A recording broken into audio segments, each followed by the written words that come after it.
ऐतिहासिक सांस्कृतिक ठाण्याच्या लौकिकात भर घालण्याच्या व्यापक उद्देशाने माघी गणेश जयंती निमित्त वंदे मातरम संघातर्फे महाराष्ट्रातील सर्वात मोठा माघी गणेशोत्सव आयोजित केलाय।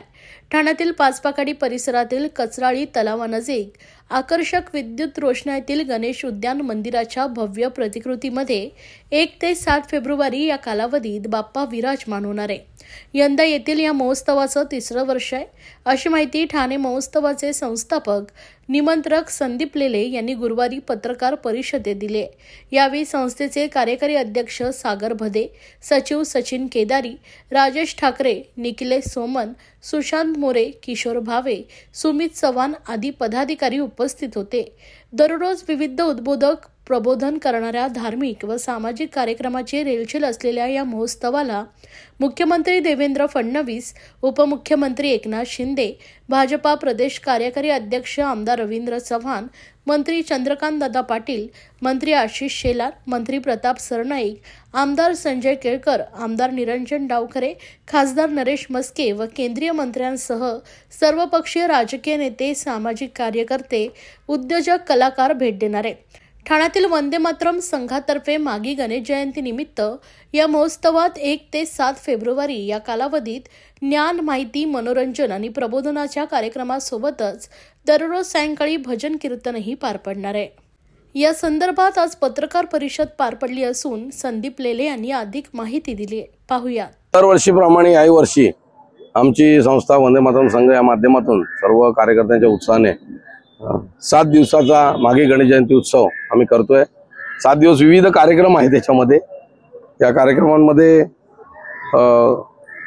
व्याख्यान आहेत, निरूपण आहे, संगीत आहे, कवी आहेत, पुनर्विकास सारखे विषय आहेत, उद्बोधक, सर्व विषय घेऊन आम्ही 7 दिवस कार्यक्रम ठेवलेत आणि अत्यंत भव्य दिव्य असा देखावा इथे केला जातो। लोकांच्या सांगण्यानुसार ठाणे आणि मुंबईत हा सर्वात मोठा असा माघी गणेश जयंती उत्सव आहे। इतक्या भव्य स्वरूपात अजून तरी एवढा मोठा माघी जयंती उत्सव कुठे साजरा केला नाही। अत्यंत रेखीव, नीटनेटका, आकर्षक सजावट, अप्रतिम कार्यक्रम आणि कार्यकर्त्यांचं संस्था आणि शिस्तबद्ध पद्धतीने आणि कोणालाही वाहतुकीचा किंवा नागरिकांना आवाजाचा कशाचा त्रास न होता हा उत्सव अत्यंत शिस्तबद्ध पार पाडला जातो। त्यामुळे लोक देखील यावर खुश असतात। नागरिक मोठ्या संख्येने येतात। 1 फेब्रुवारीपासून 7 फेब्रुवारीपर्यंत हा उत्सव साजरा होणार आहे आणि यावेळेला आम्ही दरवर्षी वेगळी सजावट आणि वेगळी एक संकल्पना राबवतो। आम्ही गेल्या वेळी प्राचीन मंदिर होतं, कोकणातलं अप्रतिम मंदिर होतं, हे बघत असाल तुम्ही। गेल्या वेळी असं मंदिर केलेलं होतं, हे खाली दाखवलंय। त्याच्या आधी आपण एक इंटिरियर केलं होतं प्राचीन मंदिराचं काळ्या दगडामध्ये। यावर्षी आपण ही संकल्पना राबवली, आपल्या पाठी दिसतेय। उद्याला ही पूर्ण तयार होईल। आपण गणेश उद्यान मंदिर अशी संकल्पना दिली आहे। उद्यानातलं एक गणेश मंदिर साकारण्याचा आपण प्रयत्न केलाय। आमचे डेकोरेटर आहेत मंदार गोळे म्हणून, ते खूप मेहनत घेतात त्याच्यामध्ये, नवोदित आहेत ते, पण त्यांनाही चांगला मौका मिळून ते देखील पुढे येत आहेत या माध्यमातून। आणि आता लोकांना आनंद मिळेल याच्यात एक होरायझन हॉस्पिटल तर्फे आम्ही आरोग्य शिबिर पण रोजचं इथे चालवतो।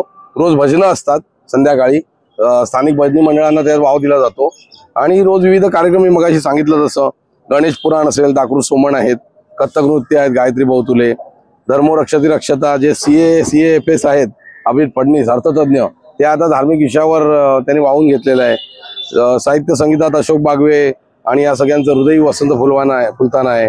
पुनर्विकासावर देखील लोकांना धोका होतो, अडचणी होतात, त्यावर देखील आम्ही विमल जैन यांचं मार्गदर्शन ठेवलंय आणि दासबोधावर देखील आम्ही समीर लिमये यांचं निरूपण ठेवलंय। आज शेवटच्या दिवशी भव्य मिरवणूक आहे ढोल ताशाच्या गजरात। पहिल्या दिवशी गणेशाचं आगमन आहे आणि अत्यंत अप्रतिम असं गणेश उद्यान मंदिर इथे साकारलंय। सर्व ठाणेकरांना आव्हान आहे की त्यांनी इथे येऊन या सुंदर अशा वातावरणाचा लाभ घ्यावा, सांस्कृतिक धार्मिक आनंद इथे येऊन लुटावा, अशी त्यांना आमची आग्रहाचं निमंत्रण आहे। Emulsion, no pollution, only Ganeshan ही आमची टॅगलाईन आहे। या आधारावर आम्ही काम करतो।